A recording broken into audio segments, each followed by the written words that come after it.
Egunon jainkoak, ikusentzuleok ongi etorri ETV-ko egibidean dugun saio berrira.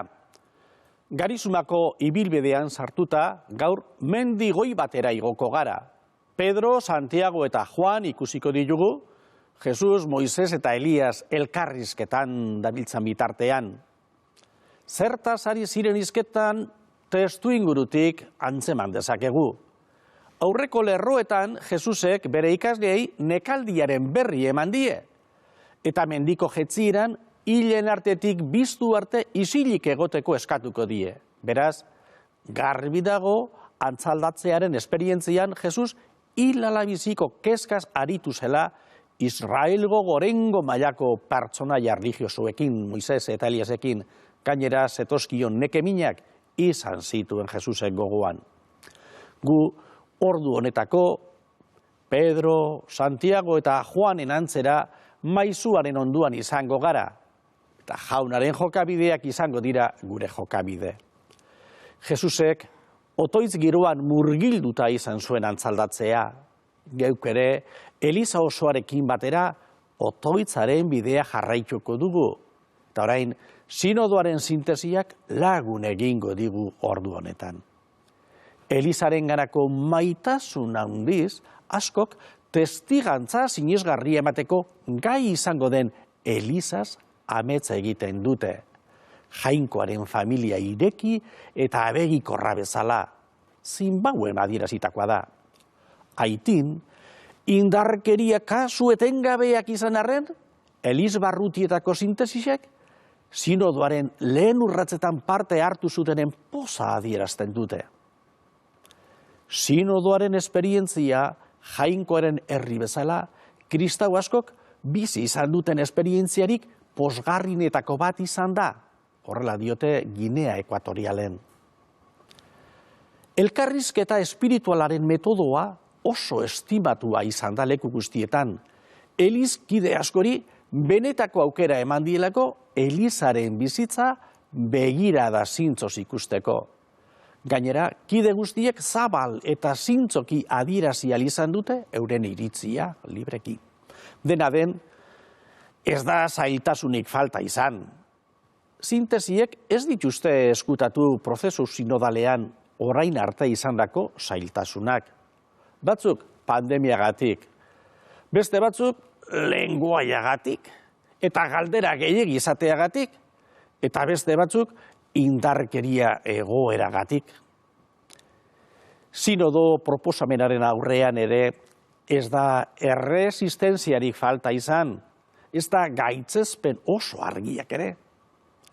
Errosuma batuan batek idatzi zuen. Ez naiz sinodoaz fio. Nire ustez, Kristoren irakaspenean aldaketa gehiago sartzeko eta Elizari zauri eta min gehiago eragiteko deitu da sinodoa. Sarritan, kezka agertu da sinodaltasuna eta gehiengo demokratikoa gauza bera ote den. Batzuk, zalantzak agertu dituzte sinodoaren benetako eraginkortasunari buruz. Batzuentzat, ez dago ezer Eliza aldatu eta modernizatuko duenik. Erabat gogorturik ikusten dute Eliza. Sinodoaren emaitza aurrez erabakita dagoen susmoa barneratua dute beste batzuk. Kanadatik datorkigu. Sintesi ugarik, apaiz askoren beldurrak eta erresistentziak aipatzen dituzte.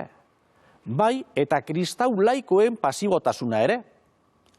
Sinodoaren prozesu honetan, Eliztalde eta elkarte batzuk ez ziren sartu. Txileko txostenetan kexu bat agertzen dira apaizen inplikazio aulagatik. Kontsulta hauek erakutsi dute leku askotan apaizen eta fededunen arteko harremana zaila dela. Alde batetik, kleruaren eta laikoen arteko distantzia kritikatzen da.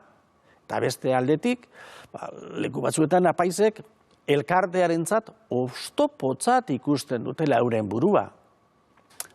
Apaizen eta elizkide voluntarioen kopuruak gutxitzen dira, benetan. Nekaturik daude oso. Eta gainera, ez dira beti entzunak sentitzen. Gai hoiei buruz ere hitz egin behar da, diote Austriako kristauek. Eta etengabe aipatu da kleroaren sexu abusuen krisiaren eragina. Abusuei buruzko gogo eta arduratzu eta mingarri baten ondorioz, talde sinodalaskok Elizaren jokaera aldatzeko era bat errotik, eta arla eskatu egin dute, gardentasun eta erantzukizun handiagoa beharrezkoa delako. Bereziki mingarriak dira, kristauak, katolikoak barne, elkarren arteko gerran dauden herrialdetan bizi diren egoerak. Gurutzearen oinetan jaunarekin elkarturik gogo biziagoz egiten dute sinodalitate esperientzia. Sinismenean elkarrekin ibiltzeak zer esan nahi duen barru-barrutik bizi eta eskartzen dute. Hori da, Libanoko maroniten kasua, baina Ruandako Elizen testigantza beste hau. Gure herria inbeste zatitu zuen genodizidioaren tragediaren ondoren, eta memoria kolektiboa sendatze aldera, sinodo honek elkartasunaren eta adizkedetzearen pastoraltzak lehentasuna izaten jarraitu behar dela hobeto ulertarazi digu. Jesusen onduan pozik gaude. Ardurak astunak dira. Jesusen kemena ez dugu faltan izango, baldin eta otoitz giro apalean haren argia eta laguntza eskatzen badugu. Jauna, zure herri osua bildu duzu sinodoan. Eskerrak ematen dizkizugu sinodoko lanetan izandako pozengatik. Jainkoari eta zenidei sakonki entzuteko egindako aleginek asko lagundu digute kristau zenidei harrera ona egiten, apaltasun handiz. Lagun esaiezu Eliza osoari sinodo lanetan egiaz eginkizun santua baita. Zatoz Espiritu Santua, izan zaitez denon bidelagun adore emailea. ETB-ko lagunok, gaurkoz nahikoa dugu. Hurrengo igandera arte, ondo izan. Agur.